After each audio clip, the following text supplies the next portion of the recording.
ಹಿಂದಿಗೆ ಬರೋದು ನೀನೇ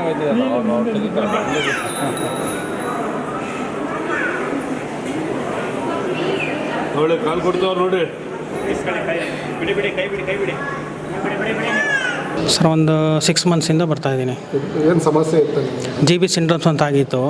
ಆ್ಯಕ್ಚುಲಿ ಅದು ವೈರಲ್ ಫೀವರ್ ಬಂದಾಗ ಆ್ಯಂಟಿಬಯೋಟಿಕ್ ಇಂಜೆಕ್ಷನ್ ತಗೊಂಡ್ರೆ ಆ ಥರ ರಿಯಾಕ್ಷನ್ ಆಗ್ಬಿಟ್ಟು ಬಾಡಿ ನರ್ವ್ಸ್ ಮೇಲೆಲ್ಲ ಎಫೆಕ್ಟ್ ಆಗಿಬಿಡುತ್ತೆ, ಡೆಸ್ಟ್ರಾಯ್ ಆಗುತ್ತೆ. ಅದರಿಂದ ಫುಲ್ ಕಂಪ್ಲೀಟ್ ಬಾಡಿ ಇದಾಗಿತ್ತು. ನಂಗೆ ನಡೆಯೋಕ್ಕೂ ಆಗ್ತಾ ಇರಲಿಲ್ಲ. ಇಲ್ಲಿಗೆ ಒಂದು 5 ಮಂತ್ಸ್ ಬ್ಯಾಕಲ್ಲಿ ಬಂದು ಹೋದೆ. ಇವಾಗ ಪರವಾಗಿಲ್ಲ, ವಾಕ್ ಮಾಡ್ತಾಯಿದ್ದೀನಿ. ನಾನು 2 ಮಂತ್ಸಲ್ಲಿ ನಾರ್ಮಲ್ ರಿಕವರಿ ಆಗುತ್ತೆ. ದೇವಸ್ಥಾನದಲ್ಲಿ ಸತ್ಯ ಇದೆ ಅಂತ? ಸತ್ಯ ಇದೆ. ಒಳ್ಳೇದಾಗ್ತಾ ಇದೆ. ಇದೆ ಸತ್ಯನೂ ಇದೆ ದೇವಸ್ಥಾನದಲ್ಲಿ. ಅಂದರೆ ಅಲ್ಲೂ ಟ್ರೀಟ್ಮೆಂಟ್ ಎಲ್ಲ ಕೊಡಿಸಿದ್ದೀವಿ. 15 ದಿವಸ ಹಾಸ್ಪಿಟ್ಲಲ್ಲಿ ಇಟ್ಕೊಂಡವಾಗ ಎಲ್ಲ ಇಂಜೆಕ್ಷನ್ ಎಲ್ಲ ಮಾಡಿಸಿ 7-8 ಲಕ್ಷ. ಅಂದರೆ ಇಲ್ಲಿಗೆ ಬಂದಾಗ ಹೋದ ಸಾರಿ ಬಂದಾಗ 4 ಜನ ಇಟ್ಕೊಂಡು ಬಂದಿದ್ದು, ಆಯ್ತಾ ಇರಲಿಲ್ಲ ಅವ್ನಿಗೆ ನಡೆಯೋಕ್ಕೆ. ಈಗ 5 ತಿಂಗಳೇನೋ ಆಯಿತು ಬಂದು. ಇವಾಗ ಪರವಾಗಿಲ್ಲ, ಸ್ವಲ್ಪ ಓಡಾಡ್ತಾನೆ. ಶಕ್ತಿ ಸ್ವಲ್ಪ ಅಂದರೆ ಇನ್ನೂ ಶಕ್ತಿ ಬರ್ಬೇಕು ಸ್ವಲ್ಪ. ನಮ್ಮ ಅಕ್ಕನ ಮಗಳೇ ಕರ್ಕೊಬಂದಿದ್ರು. ಅವರೇ ಇಲ್ಲಿಗೆ ಹೋಗೋಣ ಬನ್ನಿ ಅಂದ್ಬಿಟ್ಟು ಅವರೇ ಕರ್ಕೊಬಂದಿದ್ದು. ಅವ್ರು ಬರ್ತಾಯಿದ್ರು ಇಲ್ಲಿಗೆ, ಅವರೇ ಕರ್ಕೊಬಂದಿದ್ದು ಇಲ್ಲಿ. ನನಗೆ ಫಸ್ಟು ನಮ್ಮ ಅಜ್ಜಿ ಬಂದಿದ್ರು ಇಲ್ಲಿಗೆ. ಸೊ ಅವರು ಏನು ಅಂದ್ಕೊಂಡಿದ್ರು ಅದಾಗಿತ್ತು. ಸೊ ನನಗೆ ಅವಾಗ ಈ ದೇವ್ರ ಮೇಲೆ ಒಂಥರ ನಂಬಿಕೆ ಬಂತು. ಸೊ ನಾನು ಒಂದು ಸರಿ ವಿಸಿಟ್ ಕೊಡಬೇಕು ಅಂತ ಹೇಳ್ಬಿಟ್ಟು ಇದು 3rd ಟೈಮ್ ನಾನು ಬರ್ತಾ ಇರೋದು. ಸೊ ನಾನು ಬಂದಿದ್ದು 2 ಟೈಮ್ಸು ನಾನು ಏನು ಅಂದ್ಕೊಂಡು ಹೋಗಿದ್ದೀನಿ ಪ್ರತಿಯೊಂದು ಆಗಿದೆ. ಸೊ ನಾನು ಈ ದೇವಸ್ಥಾನಕ್ಕೆ ಕಾಲಿಟ್ಟಾಗೆಲ್ಲ ಒಂಥರ ಪಾಸಿಟಿವಿಟಿ ಅದು ಫೀಲ್ ಆಗುತ್ತೆ. ಏನೋ ಒಂದಿದೆಯಪ್ಪ ಇಲ್ಲಿ ಸತ್ಯ, ವಿ ಹ್ಯಾವ್ ಟು ಕಮ್ ಅಂತ ಪದೇ ಅನಿಸ್ತಾನೆ ಇರುತ್ತೆ. ಸೊ ನಾನು ಅಂದ್ಕೊಂಡಾಗೆಲ್ಲ ಇಲ್ಲಿ ಬಂದಿದ್ದೀನಿ, ಇನ್ನು ಮುಂದೆನೂ ಬರ್ತಾನೆ ಇರ್ತೀನಿ. ಸೊ ಎಲ್ರಿಗೂ ಹೇಳೋದಂದರೆ ಇಲ್ಲಿ ಬಂದು ಹೋದವ್ರು ಯಾರೂ ಅವ್ರು ಅಂದ್ಕೊಂಡಿದ್ದು ಯಾವುದೂ ಆಗದೇ ಇಲ್ಲ. ಎವ್ರಿಥಿಂಗ್ ಎಲ್ಲರಿಗೂ ಆಗಿದೆ. ಸೊ ನೆಕ್ಸ್ಟ್ ಟೈಮು ನಾನು ಬರ್ತಾನೆ ಇರ್ತೀನಿ ಅಷ್ಟೇ. ದಾವಣಗೆರೆಯಿಂದ ಬಂದಿದ್ದೀನಿ ನಾನು. ಆ್ಯಕ್ಚುಲಿ ಅಮ್ಮನ ಬಗ್ಗೆ ಭಾಳ ಸಲ ಕೇಳ್ತಾ ಇದ್ದೆ. ಒಂದು 2 ವರ್ಷದಿಂದ ಬರಲಿಕ್ಕಾಗಿದ್ದಿಲ್ಲ. ಸೊ ಮೊನ್ನೆ ಎಲ್ಲ ಫ್ರೆಂಡ್ಸ್ ಎಲ್ಲ ಮಾತಾಡಿ ಎಲ್ಲ ಜೊತೆಗೆ ಬಂದ್ವಿ. ಸೊ ಇಲ್ಲಿ ಬಂದು ನೆನ್ನೆ ಅರಶಿನದ ನೀರೆಲ್ಲ ಬೆಳಗ್ಗೆ ಜಾವ ಅರಶಿನದ ನೀರು ಹಾಕಿಸ್ಕೊಂಡ್ವಿ. ಸೊ ಆವಾಗ ಗರಡ ಬಂತು, ಏನೋ ಒಂಥರ ಪಾಸಿಟಿವ್ ವೆಬ್ಸ್ ಇದ್ವು, ಭಾಳ ಖುಷಿ ಆಯಿತು. ಆಮೇಲೆ ಇಲ್ಲೆಲ್ಲ ವಾತಾವರಣ ನೋಡಿದರೆ, ಸ್ವಾಮಿಗಳ ಬಗ್ಗೆ ಎಲ್ಲ ನೋಡಿದರೆ ಎಲ್ಲೂ ದುಡ್ಡು ಯಾವುದಕ್ಕೂ ಚಾರ್ಜಸ್ ಇಲ್ಲ. ಆ ಥರ ಇರೋದ್ರಿಂದ ಭಾಳ ಇಷ್ಟ ಆಗುತ್ತೆ. ಆಮೇಲೆ ನಮ್ಮ ಹಿಂದೂ ಧರ್ಮದ ಸಂಸ್ಕೃತಿ ಬಗ್ಗೆ ಭಾಳ ಒತ್ತು ಕೊಡ್ತಿದ್ದಾರೆ. ಸೊ ಅದು ಬೇಕು. ಇವತ್ತಿನ ಜನಾಂಗಕ್ಕೆ ನಮ್ಮ ಧರ್ಮ ಸಂಸ್ಕೃತಿ ಬಗ್ಗೆ ಅವೇರ್ನೆಸ್ ಕಡಿಮೆ ಇದೆ. ಸೊ ಹಾಗಾಗಿ ಅವೇರ್ನೆಸ್ ಬೇಕು. ಇಲ್ಲ, ನಾನು ಲಾಸ್ಟ್ ಟೈಮ್ ಬಂದಿದ್ದು ಒಂದು ಸಲ. ಇದು 2ನೇ ಸಲ ಹರಕೆ ತೀರ್ಸೋಕ್ಕೆ ಅಂತ ಬಂದಿದ್ದು. 1ನೇ ಸಲ ಬಂದಾಗಲೇ ತುಂಬ ಅದ್ಭುತ ಅನುಭವ ಅನ್ನಿಸ್ತು. ಅಂದರೆ ಏನೋ ಒಂದು ಪಾಸಿಟಿವ್ ವೈಬ್ ತುಂಬ ಇದೆ. ಒಳಗೆ ಬರ್ತಿದ್ದಂಗೆ ಏನೋ ಒಂದು ವೈಬ್ರೇಷನ್ ಇರುತ್ತೆ. ನಮ್ಮ ಸುತ್ತ ನಮಗೆ ಗೊತ್ತಿಲ್ಲದಿರೋ ಏನೋ ಒಂದು ಶಕ್ತಿ, ಒಳ್ಳೆಯದು ಇದೆ ಕೆಟ್ಟದು ಇದೆ. ಆ ಕೆಟ್ಟದ್ದು ನಮ್ಮ ಸುತ್ತ ಇದ್ದಾಗ ಬರೀ ಕೆಡಕುಗಳೇ ಆಗ್ತಿರುತ್ತೆ. ಇಂಥ ಜಾಗಕ್ಕೆ ಬಂದಾಗ ಎಲ್ಲೋ ಒಂದು ಕಡೆ ಒಂದು ಪಾಸಿಟಿವ್ ಎನರ್ಜಿ ನಮ್ಮ ಕೆಡಕನ್ನು ತೆಗೆಯುತ್ತೆ ಅಂತ ನನ್ನ ನಂಬಿಕೆ. ಅದು ಇಲ್ಲಿ ನನಗೆ ಕಾಣಿಸ್ತು. ಆಗಿದೆ. ಬೆಲ್ಲ ದೀಪ ಹಚ್ಚಿದ್ವಿ, ತುಂಬ ಒಳ್ಳೇದಾಗಿದೆ. ಏನಾದರೂ ಅರಕೆ ಮಾಡ್ಕೊ, ಏನು ಅನ್ಕೋಬೋದು, ಏನು ನಿಮಗೆ ಮನಸ್ಸಲ್ಲಿ ಏನು ಬರುತ್ತೆ, ನಿಮ್ಗೆ ಏನು ಅನ್ಸು ಕಷ್ಟ ಇದೆ ಅದನ್ನು ಅರಕೆ ಮಾಡ್ಕೊಂಡು ಬರ್ಬೋದು. ಏನಿಲ್ಲ ಅದೇನಿಲ್ಲ, ಅದು ನಮ್ಮ ಇಷ್ಟ. ಏನಿಲ್ಲ ಆ ಥರ ಕಾಣಿಕೆ ಕೊಡಬೇಕು, ಅದು ಕೊಡಬೇಕು ಅಂತ ಏನು ಅವ್ರು ಏನು ಕೇಳೋದು ಇಲ್ಲ, ಯಾರೂ ಏನಿಲ್ಲ.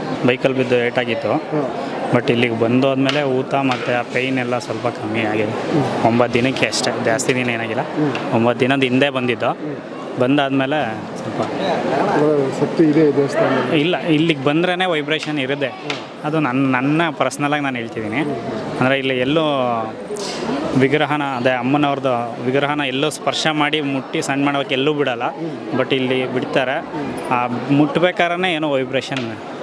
ವಿದ್ಯಾಚೌಡೇಶ್ವರಿ ಮಹಾಸಂಸ್ಥಾನ ಮಠದ ಐತಿಕ ಇತಿಹಾಸ ಶಾಸ್ತ್ರ ಪುರಾಣದಲ್ಲಿ, ಶಾಸನದಲ್ಲೆಲ್ಲ KG ದೇವಪಟ್ಟಣ ಅನ್ನುವಂಥದ್ದು ಸಾಗರದಷ್ಟು ಹಿಂದಿನಿಂದನೂ ಉಲ್ಲೇಖದಲ್ಲಿ ಹೇಳಿಕೆಯಲ್ಲೆಲ್ಲ ಬಂದಿದೆ. ನಾವು ಕ್ಷಣಿಕವಾಗಿ ಕ್ಷೇತ್ರಕ್ಕೆ ಭೇಟಿ ಕೊಟ್ಟಿದ್ದೀವಿ.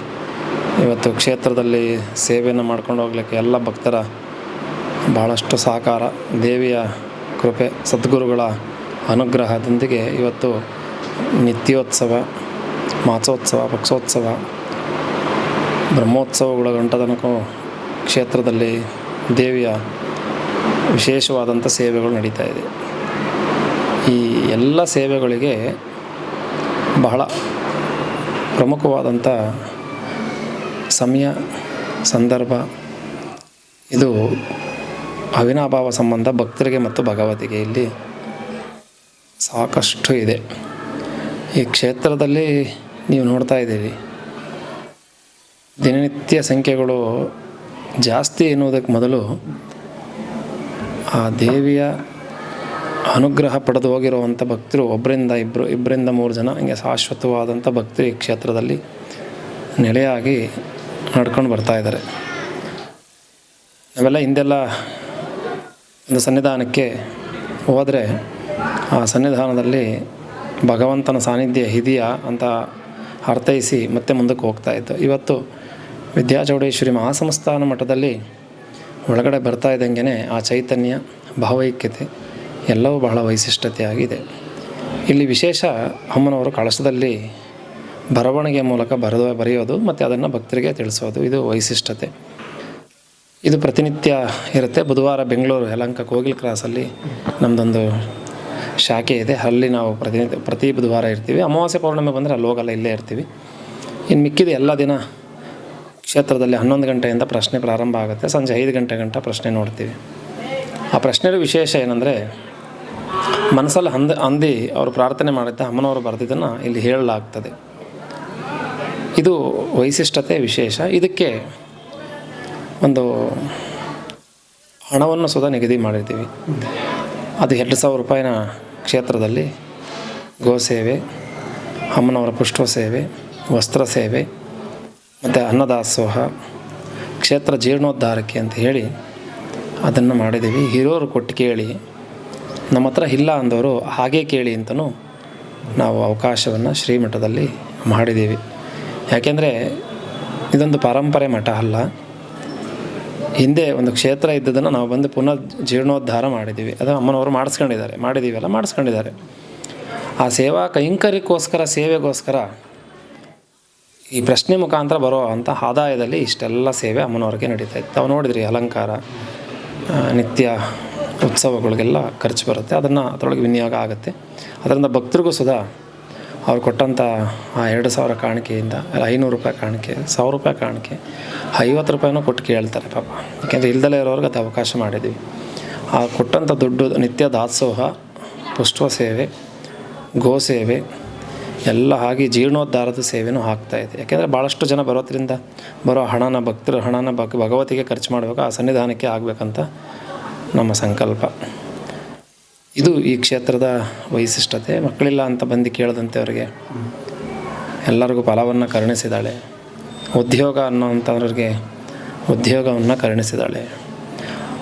ಬಹಳ ವಿಶೇಷವಾಗಿ ಇಲ್ಲಿ ವಿದ್ಯಾಚೌಡೇಶ್ವರಿ ಸನ್ನಿಧಾನದಲ್ಲಿ ಮಕ್ಕಳಲ್ಲಿ ಎಲ್ಲೋ ವಿದ್ಯಾಭ್ಯಾಸದಲ್ಲಿ ನಮಗೆ ತೊಂದರೆ ಆಗ್ತಾಯಿದೆ ಅನ್ನೋರು ಬಂದು ದರ್ಶನ ಮಾಡೋದ್ರಿಂದನೇ ಕಾರ್ಯ ಆಗ್ತಾಯಿದೆ. ಮಕ್ಕಳ ಎಲ್ಲ ನೀವು ನೋಡ್ತಾ ಇದ್ದೀರಿ, ಎಲ್ಲ ಇಲ್ಲಿ ಈ ಒಂದು ಶಾಲಾ ಕಾಲೇಜಿಗೆ ಹೋಗುವಂಥ ಮಕ್ಕಳುಗಳು ಬರ್ತಾರೆ, ದರ್ಶನ ಮಾಡ್ತಾರೆ, ಹೋಗ್ತಾರೆ. ಇದು ವೈಶಿಷ್ಟ್ಯತೆ. ನಂತರ ಕ್ಷೇತ್ರದಲ್ಲಿ ಗೋದಾನ ಭಾಳ ವಿಶೇಷ, ಭಿಕ್ಷಾ ಕಾಣಿಕೆ ಭಾಳ ವಿಶೇಷ. ಇವೆಲ್ಲವೂ ಪಾರಂಪರೆಯಾಗಿ ಈಗಿಂದ ನಾವು ರೂಢಿ ಮಾಡಿದ್ದೀವಿ. ಈಗ ಇದ್ದರೆ ಇದಕ್ಕೆ ಮುಂದೆ ಅನುಕೂಲ ಆಗುತ್ತೆ ಅಂತ ಹೇಳಿ. ತದನಂತರ ಕ್ಷೇತ್ರದಲ್ಲಿ 2 ಕಾಲ ಪೂಜೆ, ಬೆಳಗ್ಗೆ ಮತ್ತು ರಾತ್ರಿ ಕಾಲ. ಬೆಳಗ್ಗೆ ಅಮ್ಮನವರಿಗೆ ಮಹಾಸೇವೆ ನೆರವೇರುತ್ತೆ, ರಾತ್ರಿ ಏಕಾಂತ ಸೇವೆ ಅಂತ ನೆರವೇರುತ್ತೆ. ನಂತರ ಈ ಮಧ್ಯ ಸಮಯದಲ್ಲಿ ಪ್ರಶ್ನೋತ್ತರ ನಡೀತದೆ. ಮತ್ತು ಅಮ್ಮನವರನ್ನು ಭಕ್ತರು ಮನೆಗೆ ಕರೆಸ್ಕೊಳ್ಳೋರು. ಮತ್ತು ಕ್ಷೇತ್ರ ಪಾಲಕನಾಗಿ ಇವಾಗ ಬಸವಣ್ಣ ಇದ್ದಾನೆ. ತಾವು ನೋಡ್ತಾ ಇದ್ರಿ, ಭಾಳ ವೈಶಿಷ್ಟ್ಯತೆ. ನಾವು ಬಸವಣ್ಣ ಅಂದರೆ ಮೊದಲು ನಮಗೆ ದೇವಿ ಆರಾಧನೆ ಮಾಡೋದಲ್ಲ, ಬರೀ ದೇವಿ ಬಗ್ಗೆನೇ ಚಿಂತನೆ ಇತ್ತು. ಈ ಕ್ಷೇತ್ರಕ್ಕೆ ಆಕಸ್ಮಿಕ ಒಂದು ಸುಸಂದರ್ಭದಲ್ಲಿ ಬಸವಣ್ಣನವರು ಬಂದಿದ್ದಾರೆ. ಅದು ಅಂಗ್ರಳ್ಳಿ ಬಸವಣ್ಣ ಅಂತಲೇ ಒಂದು ಭಾಳ ವೈಶಿಷ್ಟ್ಯತೆಯನ್ನು ಪಡೆದಿದ್ದಾರೆ ಸ್ವಾಮಿ. ಅವರಿಂದನೂ ಕ್ಷೇತ್ರದಲ್ಲಿ ಬರೋ ಭಕ್ತರಿಗೆ ಎಲ್ಲ ರೀತಿ ಒಂದೇ ರೀತಿ ಎಲ್ಲ ಅನುಗ್ರಹವನ್ನು ನಮ್ಮ ಸ್ವಾಮಿನೂ ಮಾಡ್ತಾಯಿದ್ದಾರೆ. ಗುರುಪ್ರವೇಶಕ್ಕೆ ಮತ್ತು ಭೂಮಿ ಪೂಜೆಗೆ, ದೇವಸ್ಥಾನ ಒಂದು ಸಮಾರಂಭಗಳಿಗೆಲ್ಲ ಬರ್ತಾರೆ.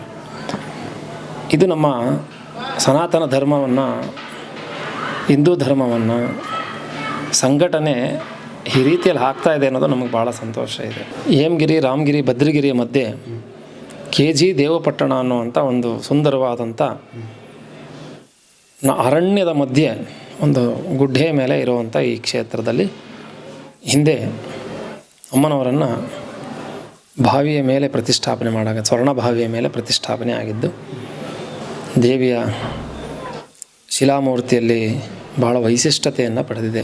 ಅಮ್ಮನವ್ರಿಗೆ ಹಾಕುವಂಥ ಪ್ರತಿಯೊಂದು ಒಡವೆಯಲ್ಲೂ ಯಂತ್ರ ಸ್ಥಾಪನೆಯನ್ನು ಮಾಡಲಾಗಿದೆ ಬೀಜಾಕ್ಷರಗಳಿಂದ. ಆ ಒಂದು ಮೂರ್ತಿಯ ಮುಂದೆ ಬಂದು ಯಾರೇ ಆಗಲಿ, ಇವಾಗ ಸುಮ್ಮನೆ ಎಲ್ಲೋ ನಿಂತು ಏನೋ ಮಾತಾಡೋದಲ್ಲ, ಒಂದು ಸಲ ಕ್ಷೇತ್ರವನ್ನು ದರ್ಶನ ಮಾಡಬೇಕು. ಆವಾಗ ಆ ದೇವಿಯ ಮಹಿಮೆ ನಾವು ಹೇಳೋದಕ್ಕಿಂತ ಸಾಕ್ಷಾತ್ಕಾರ ಬಂದು ಮಾಡಿದವ್ರಿಗೆ ಅದು ಅನುಭವಕ್ಕೆ ಬರುತ್ತೆ. ಭಾಳ ದೇವಿಯ ವೈಶಿಷ್ಟ್ಯತೆ ಭಾಳ ವಿಶೇಷವಾದದ್ದು, ವೈಶಿಷ್ಟ್ಯತೆಯಿಂದ ಕೂಡಿರುವಂಥದ್ದು. ಹಂಗಿರೋದ್ರಿಂದ ಎಲ್ಲ ಬಂದು ದೇವಿಯ ದರ್ಶನದಿಂದ ಎಲ್ಲ ಕಾರ್ಯಗಳು ಸಾಕ್ಷಾತ್ಕಾರವಾಗಿ ಅವರಿಗೆ ಅಮ್ಮನವರು ದಿವ್ಯಾನುಗ್ರಹ ಮಾಡ್ತಾಯಿದ್ದಾರೆ. ಇದು ದೇವಿಯ ವೈಶಿಷ್ಟ್ಯತೆ ಆಗಿದೆ.